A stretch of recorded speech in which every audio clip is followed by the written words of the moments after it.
जय Hind and hello guys, स्वागत है आपका आपके अपने YouTube चैनल ज्ञानदेव होस्ट में। और इस वीडियो में मैं आपको बताने वाला हूं असम डायरेक्ट रिक्रूटमेंट 2023 के बारे में, जो कि आपकी ग्रेड 3 एंड ग्रेड 4 के 12,600 पोस्ट पर निकाली गई है। जी हां, आपने सही सुना, ये वैकेंसी आपकी 12,600 पोस्ट पर है। इसमें 8वीं 10वीं और डिग्री वाले कैंडिडेट अप्लाई कर पाएंगे। तो आप इस वीडियो को देखते रहिए, आपको इसके बारे में स्टेप बाय स्टेप पूरी जानकारी दी जाएगी। तो चलिए शुरू करते हैं गाइज। अभी जो आप वीडियो में देख सकते हैं, ये आपका ऑफिशियल नोटिफिकेशन है। ग्रेड 3 एंड ग्रेड 4 के लिए अलग अलग नोटिफिकेशन निकाले हैं। जो आपकी यहाँ पर ग्रेड 3 है, इसमें आप देख सकते हैं कि 7,600 पोस्ट है।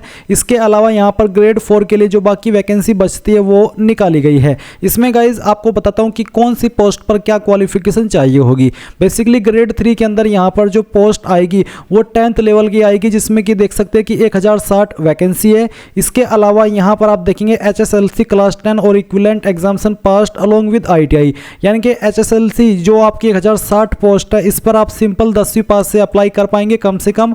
और जो यहाँ पर ये HSLC क्लास 10 जिसमें कि 1990 पोस्ट है, इसमें आपसे 10वीं के साथ में ITI की योग्यता भी मांगी है, जो कि आपने wireman, electrician, fitter, welder, machinist, electronic, mechanics, इनमें से किसी ट्रेड में ITI की हो तब आप अप्लाई कर पाएंगे। फिर यहाँ पर आपकी 1950 पोस्ट उसके लिए है, जिसमें कि 8वीं पास कैंडिडेट अप्लाई कर पाएंगे कम से कम। और मैक्सिमम क्वालिफिकेशन 12वीं है, यानी कि 10वीं है तब भी अप्लाई कर सकते हैं और 12वीं है तब भी आप अप्लाई कर पाएंगे।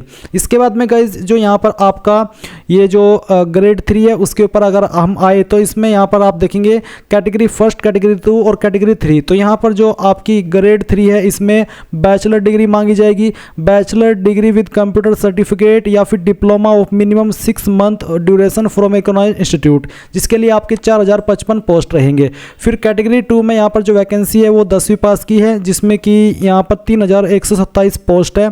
कैटेगरी 3 में यहाँ पर आपकी 10वीं और साथ ही आपसे LMV ड्राइविंग लाइसेंस मांगा जाएगा, जिसके लिए 418 पोस्ट है। तो आप देख लीजिए कि कौन सी कैटेगरी को कितनी वैकेंसी दी गई है और क्या क्वालिफिकेशन उस पर मांगी गई है।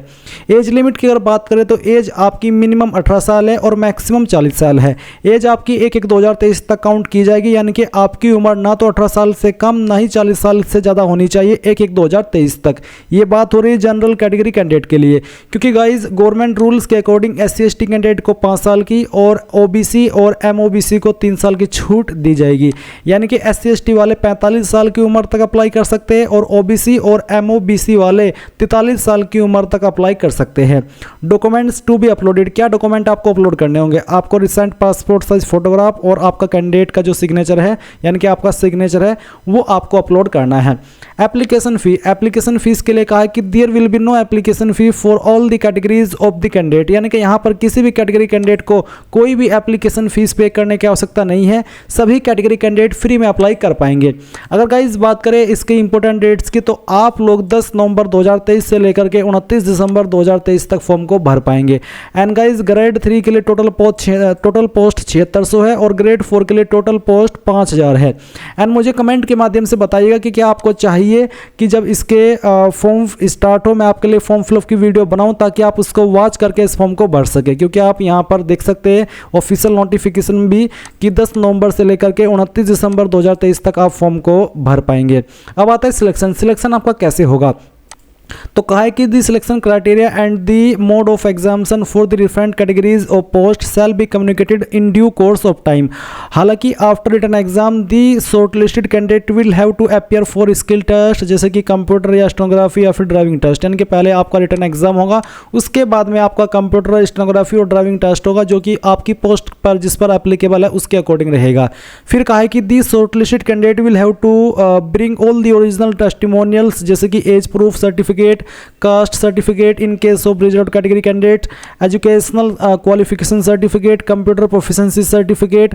यानी कि जब आप शॉर्टलिस्ट हो जाएंगे तो फिर आपका यहाँ पर डॉक्यूमेंट वेरिफिकेशन भी होगा, जहाँ पर आपको सभी ओरिजिनल डॉक्यूमेंट आपके दिखाने होंगे। तो दोनों पोस्ट पर यहाँ पर सेम प्रोसेस रहेगा, बट उनका जो एग्जाम पैटर्न है और सिलेबस है वो अलग अलग रहेगा। अभी यहाँ पर आपको एग्जाम का डिटेल्ड में पैटर्न नहीं दिया है, ऑफिशियल एग्जाम पैटर्न आपका जल्द ही आएगा। अगर हम प्रीवियस एग्जाम पैटर्न की बात करें तो उसमें आपको बताया था कि कौन से सब्जेक्ट से कहाँ से क्वेश्चन आपके कवर किए जाएंगे, तो उसकी जानकारी मैं आपको जल्दी प्रोवाइड करा दूंगा, पर वो आपकी जब प्रोवाइड कराई जाएगी जब आपका ऑफिशियल नोटिफिकेशन आ जाएगा डिटेल्ड में। अभी ये शॉर्ट नोटिफिकेशन है, डिटेल्ड में नोटिफिकेशन आपका आने में अभी वक्त है। जैसे ही आएगा उसमें आपको डिटेल्ड में जानकारी दी गई होगी आपके एग्जाम पैटर्न और सिलेक्शन प्रोसेस की।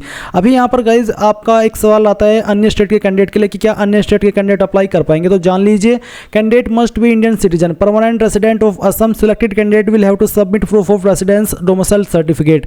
यानी कि यहाँ पर जो असम के परमानेंट रेसिडेंट है, स्थायी निवासी, वही अप्लाई कर पाएंगे। जो कैंडिडेट यहाँ पर सेलेक्ट होंगे उनको रेसिडेंस या फिर कह लीजिए कि डोमिसाइल सर्टिफिकेट प्रोवाइड कराना होगा जब वो यहाँ पर फाइनल हो जाएंगे तब। ये पहले आपसे नहीं मांगा जा रहा है, ये आपसे बाद में मांगा जाएगा। बेसिकली जब आपका डॉक्यूमेंट वेरिफिकेशन होगा तब आपसे मांगा जाएगा।